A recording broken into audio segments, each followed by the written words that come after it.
Hi. Hi, this is Christine Crow here. Wow. I just come on here because I just wanted to talk about the Keir Starmer, how he's had over 2 million votes. That's like 1 million votes a day have come through, signatures from the petition. And as I'm even watching it now, it's going up. I'll let you see here. Look, he's just shooting up. I've never seen this before. It is huge, absolutely huge. Look how fast this is going up. I have never come across such a huge vote of people, the public, the British voters coming through like this. It's like it's going up every minute. Look, it's just going up and up. Look at that. It's just shooting up. It's like a hot potato. I have never, ever in my life seen anything like this before. I've seen when it was Brexit, when there was people queuing up and signing, that was huge. That was huge. But this online, wow. Is this because it's online that more people are voting because it's more easier to vote, the dissatisfaction? But I tell you what, there's a lot of people. It's not just businesses that are affected. It's actually people's lives that are being affected here with the policies that the budget that they've introduced. There's a backlash because businesses are having to pay more national insurance for one. That means that's going to create more, that needs to create more cash flow for the business, which is then going to increase. Things are going to go up. Food is going to go up. Look at what's happening with the farmers, for example. Everything is going to go up. It can't be this. The budget could not have been a well thought out in a way where it's for business owners. Don't you agree? I'm on the way to the gym because I always like to do my exercise, but I had to come in here and speak to the subscribers and just say, look, the petition, if you haven't signed it, you're in the UK, sign it. The link, I'll put the link here as well. It is on the previous video that I did last night. It is a huge thing. This is just absolutely massive. It's just, the school fees are where they're taxing the school fees. Working people send their children to private school, not because it's a snobby thing, because they want the best for their child, but also that they want their child to be protected, because sometimes in public school there is a lot of bullying going on. This is one of the reasons why I left the UK, is because my youngest was facing this and it just wasn't right what was happening. And I know the teachers can only do so much because there's only so many teachers that can, really be there, for example. And I really take my hat off to the teachers. They work really hard. I'm not saying they don't, because they do. But to then put a VAT on the tax just because you send your child to private school is horrendous, because then there's going to be people that cannot afford to pay the tax. Then they're going to have to bring their child back into the public school system who are already undersourced. They don't have enough staff members to deal with all of the children, for example. So to say that they're going to tax the private school fees is ridiculous as well, because Starmer, he went to a private school. It ended up being a grammar school, but it turned into a private school, but he got funding for it. He was very lucky to have had funding for it, So I just think there's too many holes that just, it's not growth. This is called shrinkage. It's not growth. We will shrink, and we will be in very great difficulty, because it seems like although it started off with the businesses, it's actually now the public is going to be affected. Look at what's happening where they're talking about the pensioners, the winter fuel bill that they rely on is now being stripped away. And then there's people that's going to be cold and freeze and end up being sicker than usual. And the list is endless. Look at the aspects of even the retail stores, the big retail stores. Now they are like the second largest employer. They've written to to Rachel Reeves, I believe, and to Keir Starmer to say, look, you do this is going to be a massive job losses for people. People are going to lose their jobs. Then even Amazon put into this letter as well, packaging, all these things, everything's going to go up behind the scenes. So there's going to be a lot of losses. 2 million, just over 2 million. Look at this. It's gone up now. Look, it's going up as I'm talking to you. Just look at that. It's just crazy. 2,012,000. Look, it's going up. So it's like going up every minute. This is the petition that the public are signing. Look at it. It's just going up and up all the time. I've never seen this before. This is huge. It is huge. Excuse my phone. It's huge. It's huge. There's a lot of things that is happening where it's affecting everybody. The small business owners, the care providers, those of you that have subscribed to this channel, majority of you are business owners. So you're going to be affected by this when it comes to April 2025. So something has to be done now in order to stop this. Now, I've been talking about things that you can do as a crisis, because listen, I've been talking about crisis business recovery for the last month, 2 months. I've been talking about what you can do as business owners to protect yourself from when a crisis like this happens in your business. Because if the big guys are struggling, what chance do the small to medium-sized enterprises have? Apart from, if you plan properly, then you will not be hit as badly as what the big organizations will be. And then you can step in, for example. However, this is a problem. It's a problem for all of us, for everybody in the UK, for example. So look at this. It's just going up and up and up. It's 2,014,677 signatures right now. I've come on because I came on because it was 2 million. Look, it's just shot right back up again. It's shooting up all the time. This is history. This is history in the making. You do not want to not sign this petition. If you're in the UK, sign it. Sign it, because although it is not law that they have to step down, but they've got to listen to you. And hopefully, I pray to God that they will make the changes that is more rational and more needed. For example, that is going to benefit the public, for example. I mean, look at the NHS. They're meant to be putting money into the NHS. But how can they put money into the NHS if it's taken out of other pots? That is going to actually happen where we're going to have this massive recession. I was involved in the 2008 recession. I know how it affected me and my businesses that I had. And you don't want a stigma like that, but you can't help it if it's a recession.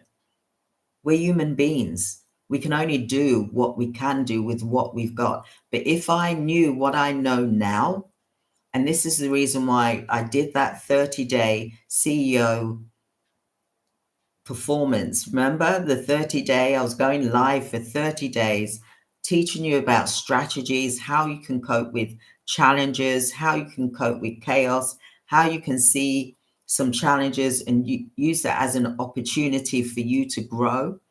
Now, I also talked about what you can do, stepping stone mechanisms that you can put in place to safeguard your business so that you are not, when you are hit with the crisis, that you'll be able to overcome that crisis. But this, it is just getting beyond control. It is really getting beyond control with what they've said initially in the budget to what the effects are in the back end to the public. It is horrendous. Look, it's 2,014,836 signatures, and it's going up like every minute. You're gonna see it change in a minute.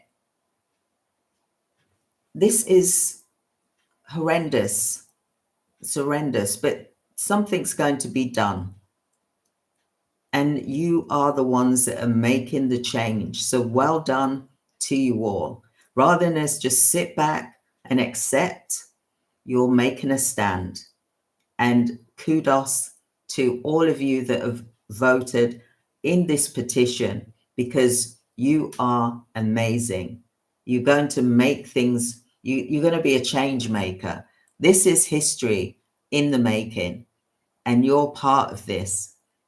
You'll be able to, it will be in history, it will be spoken about to future generations, it will be in the schools, especially when it comes to the Constitution, the UK law, you know, because I did law with business, for example. This is going to go down in history. It really is. And for it to increase by 1 million in one day, wow. How must Starmer and Rachel Reeves feel right now, knowing that the public are voting in this way against what they've initially put down? They've got to listen to this. You know, I've spoken with, you know, a few people already, and, you know, it is quite a shock to say that your national insurance is going to be increased, to say that the national minimum wage is £12.21. And I understand people need a pay rise. I totally understand that. But why is the government not increasing the contract payments? Why is the pay rise not coming from that? For example, if you're working with the government, then you should get the pay rise from them. If you're working with a private organization, then you should get a rise, for example. You know, I'm not saying that, but we've got to look at everything, the whole picture, because it's not just about the employees here, is it? We're talking about the nation of the UK is going to be impacted. Imagine if some people lose their jobs because the big organizations can't afford to keep their stores open, or they lose, you know, you lose your job. You know, there's that factor as well. So directors, please vote. I'm going to put the link here for you to see. It's currently at 2,014,836. I think some people are probably on their lunch breaks right now, but it will go up. Believe me, this is going to go up. This is big. This is big. I had 120 people on my live last night, and you know, some of you commented, and they were, you know, obviously really amazed by how big that this petition has got, you know, from the public, and it's amazing, you know, and I take my hat off to you all. But what I'd like you to do is sit down, get your journal out. Like I said yesterday, you get your journal out and you write out what it is that you're currently paying for. You should have done this exercise anyway. If you're a business owner, you should always do these exercises anyway. What is it that you're paying for, software-wise, that you don't even use? You know, Microsoft, for some reason, is down at the moment. Some of the email features aren't usable. I don't know whether it's because of this, because of the internet, because everyone's talking about the Labour government, for example, emails going on and things like that. What is happening? So I think this is going to be more like 3 million by the end of the day, because not everyone's been able to possibly go on, because maybe there's a slow performance. So it's taken its time to come through. Can you see the figures there? This is from the UK. So, like I said, plan what it is that you're paying for, that you don't need to pay for, that's going to save you money. I did an exercise last week and I ended up saving 700 a month for something that I wasn't paying, that I wasn't even using, for example. When it comes to this time of the year in business, your business, sometimes it either slows down or it increases. If you're in the care, then your business is going to increase, because there's going to be more hospital admissions, more because of the flu seasons and things like that, more people being sick, for example.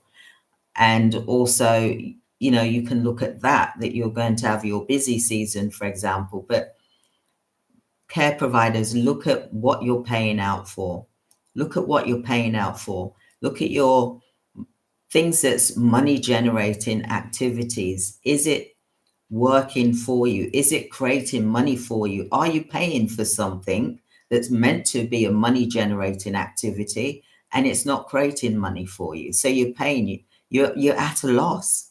Every loss that a company makes compounds into bigger things, so I don't want you to get into the crisis situation. They're looking at introducing this come 2025, April 2025. They're looking at introducing this. So make a plan now. Write out what you're paying for, what is money generating, and what is a waste of money. What office staff do you have that you may need to reduce some of your office staff, lay them off like what these big companies are doing, or part-time work. You've got to look at the business. The business has to survive. This isn't about being cruel or anything. This is about the greater good for the company, for example, so that the ones that you have still got a job. So, look at this really, really closely. It's really slowed down. So I'm wondering why it's like, oh no, it hasn't. So look, the figure has now gone up. So we're at 2,023,655. Look, it's gone up again. 2,023,814. 2,023 people. 977. See how quick that's going up? This is really unusual. I've never seen this before. And I've looked at some petitions in the past and it's just going up. It's 2,024. 2,024, 101 signatures. Look, you see how fast it's going up? Have you ever seen, if any of you ever used to looking at the British petitions, because this is a site you can go on to sign, for example, if you're British, that is, and look, it's going up. Wow. So let's see what the Houses of Parliament have got to say about this. I'm going to be doing a talk on this as it's coming through, for example, but this is really, really serious. It even shows you the map, the location of where people are voting. And it tells you the numbers. For example, you can perhaps see just slightly from my camera here. And I've never seen this before. It is huge. Directors, business owners, British people, this is huge. This is history in the making. And the government needs to listen to what you're saying. You know, this is one of the reasons why I left the UK, because the taxes were too high. In Cyprus, the tax isn't high. And I'm not going to go into things technical. Also, in Cyprus, the schooling for me was better for my son. You know, England's got to do better. They've got to do better, because it's becoming, people are actually talking about Britain as if to say it's not a safe place to live now. Things are too expensive. We can't continue like that. Even though for 15 years I wanted to move to Cyprus, don't get me wrong. But, you know, I was hit in 2008 by one of the worst recessions that you could ever imagine. I had like four or five businesses on the go. And then suddenly I had my contract halved, like 50% halved of what I was actually getting because of the recession. And I understand that now, but I wasn't happy at the time because I had losses from it, great losses, caused a lot of stress. So this is the reason why I'm talking about business recovery, creating a crisis plan, having a plan in action. Don't wait for the storm to hit you and you're not even prepared, that you haven't even battened down your ashes, you haven't closed your shutters, you know, you got your windows wide open and you got this storm coming in, and you don't want that type of thing. You've got to plan ahead. You've got till April. Start doing it today. Directors, this is your job. This is your duty. You sit in your office, close your door, forget about what's happening with your agency. Let your managers, whoever it is, deal with the day-to-day stuff. And you do your crisis planning. Work out what you're paying out for. What phone systems are you paying out for? Can you get a cheaper system? Can you renegotiate with who you've got your supplies with? Renegotiate. I did the other day. I got a credit note for 160 quid. That's a lot better, isn't it, than nothing? Then I was able to cut down one software by £700 a month. We got to look at what we're using. Do we use it? We're too easy to go, oh yeah, that looks good. It's like the shiny object syndrome, isn't it? We see something like, oh yeah, that'd be really good. But if you don't put it into practice, you're wasting your money. And then you're saying to your team, yeah, we got this new software, use it. You do the training, you spend hours, yeah, we're going to use this. And then what happens? Crickets. A week later, they're not using it. They've reverted back to what they were using. And then you're like, when you've got your weekly meeting, why are you not using it? Show me. And then you see zero. When you look for yourself, you see zero activity. It's like our brain. We're only using a small percentage of what our brain can actually do. And that's how you should see your business as. It is a brain. You're the CEO, you're the brain of the business. And if only a small section is being used, then that is a big waste. You're throwing money away. You might as well chuck it in the bin, or just get some, just get some paper and just burn it, light it and burn it and chuck it in the bin. That's what you're doing. Throw your money in the bin. Whatever money you have wasted, if you're spending money on software and you're not even using it, or on licenses, you're not using it, go through your licenses with Microsoft, for example. See what licenses you truly need. Go through your licenses with Asana. See how many licenses you truly need. Go through your licenses with, different organization, your software that you've got, your recruitment software. How many do you really need? How many people are really actually using it? And if they're not using it, why? Why they're not using it. That's what I'd be looking at, because you will notice that there will be people that will go, yes, yes, I will use it. Yeah, this is great. And they don't use it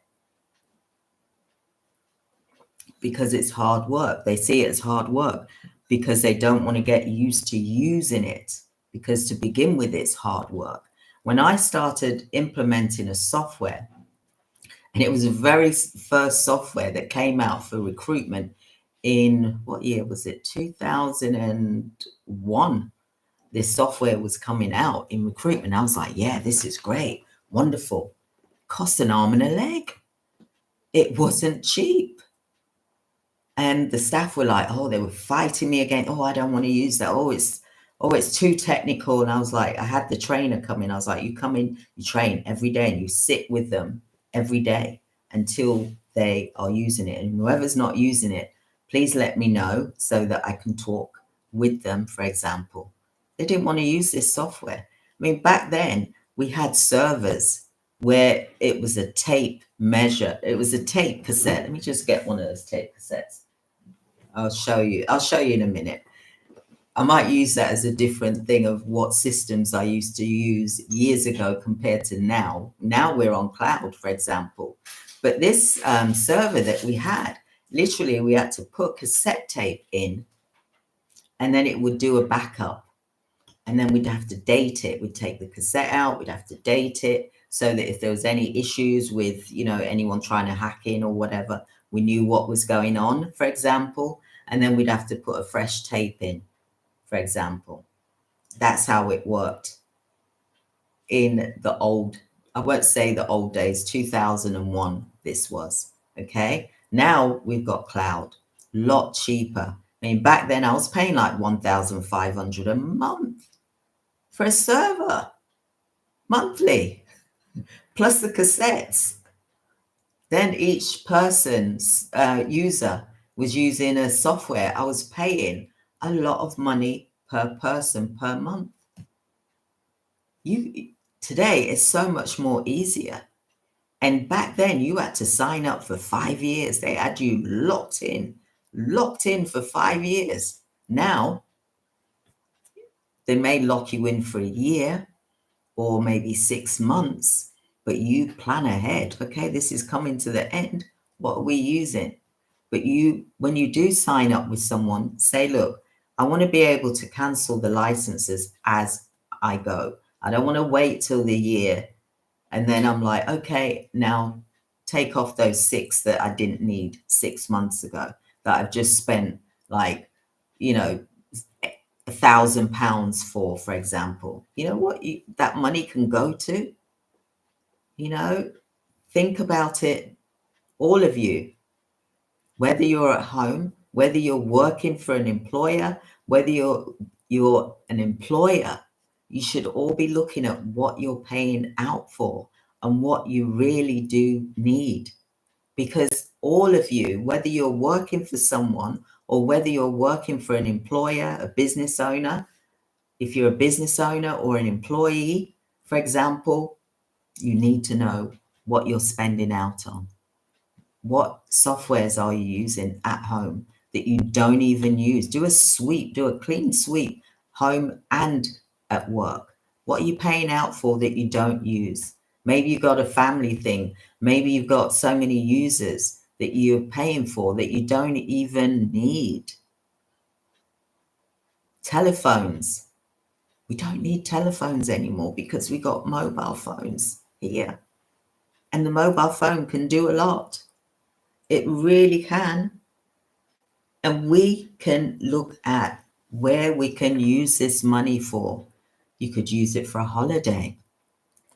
If you've saved £1,000, you could use it for a short holiday for the week. Take the family away for the week because you've made the savings.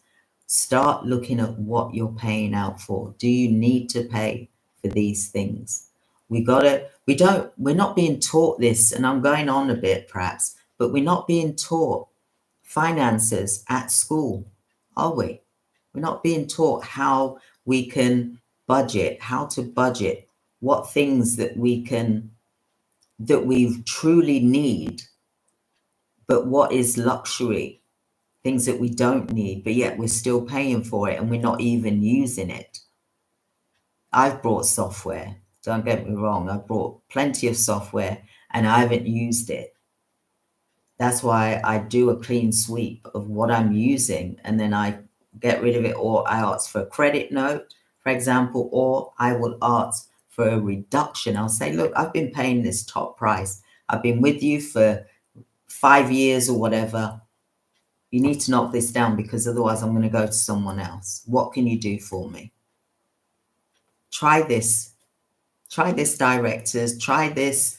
For those of you that are even working as an employee, try it. See what you're paying for. This petition, for example, which is going up all the time. Look what it is now, 2,035,298. It's going to probably jump back up again. But this is a lesson for all of us to go through what we are spending currently at the moment that we don't need to spend. Let's look at our finances and see what it is that we don't need to spend. It's like when I went to the supermarket the other day, for example, there was a voucher, you know, £150 voucher, which I can spend on Christmas shopping food, for example, because I go shopping at a certain supermarket, for example. So you get, you get the points added on to your card, for example. So why do we not do these things? We can look at what we're paying for and see what special offers, or see what we can get rid of, see what we can reduce down. There's that show, isn't there, with that gentleman? Is it called something about Want to Be Rich? What's his name? I forgot his name, but I'll give you his name because it's a good show to watch. How to Live Your Rich Life. I think that's what it is. And I'm just going to find it.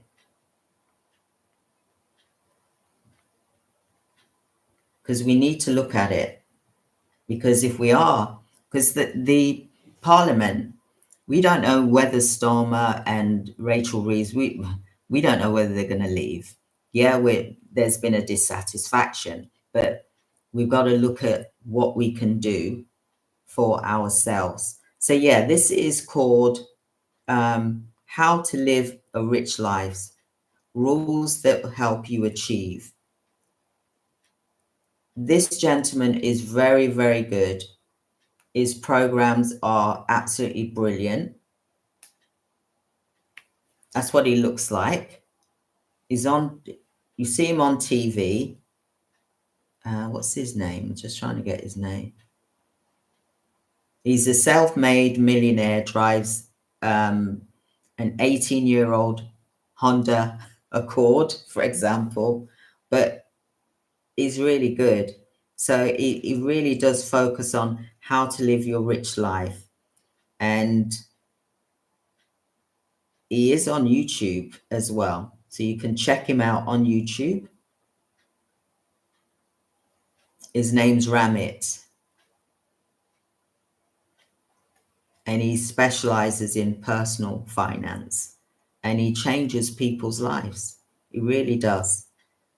And we should be thinking about that. You can get free things as well from his website as well. And his website is called I'll put the link here anyway, but it's about how to live your rich life rules he has. So as directors, as consumers, as people, as employees, we should be thinking about how we can save money. We should be thinking about what does our rich life look to us? What does it look like? Doesn't mean to say we have Mercedes, Benz, and to me, it means that I'm able to go for walks every day. I'm able to be fit. That's me. You know, I like to have meals with family and things like that. I like to cook. I like to be on here. I like to talk. I like to help care providers. I also want to teach care providers to be like the fittest, the world class, the Navy SEAL mentality. That's what I'm looking for.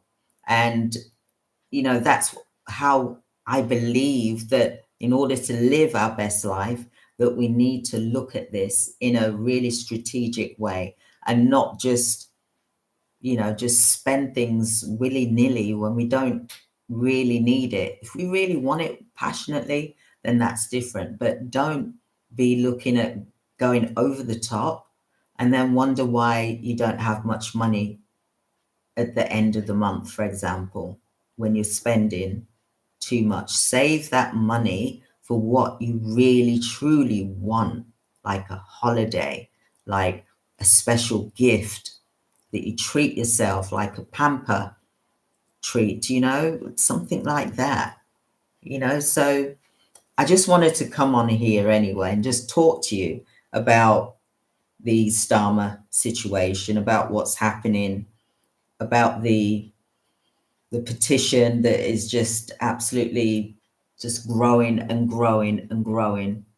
It's now at 2,039,720 signatures. This is huge. Directors, the British public, it's huge. Look, it's just jumping up. 2,040,000 now, 113 signatures. Let's see what happens.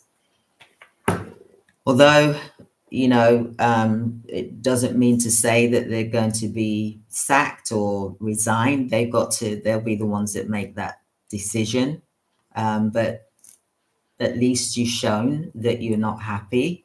And then what you can do as well is look at how you can save money in preparation for if and when this does happen, April the 2025, that we are prepared, that we are standing strong. We may be the tree and our roots are deeply rooted, and we will sway in the wind, but we will still be there after the storm has passed. So thank you so much for listening to me today, and I hope that you've enjoyed it. Please like and subscribe to the channel because I want to be able to really start talking about business recovery, finance as well, even though I'm not a finance person, but I can get a finance person in, for example. But I want to talk about business recovery, CEO, how to be a CEO in your business, as well as look at what you're paying for. And there's also another training that I'm going to be doing about contracting. I'm going to put one up today because it's now been rendered and I've blurred things out. So I'm going to put that up today because this is a game changer to be able to offer your contract services under the dynamic purchasing sales system that I've created. It is a game changer, and it's not just for care providers, it's for any type of business, and it is specifically for businesses that are 6-7 figures, for example, or even start out, because you need to know. But this is about you knowing what prices and what your finances are and charging at the right price, but also the savings that you're going to make for and when or if the crisis hits us in April 2025. So thank you so much for being here today, and I will see you on the internet. Thank you. Bye.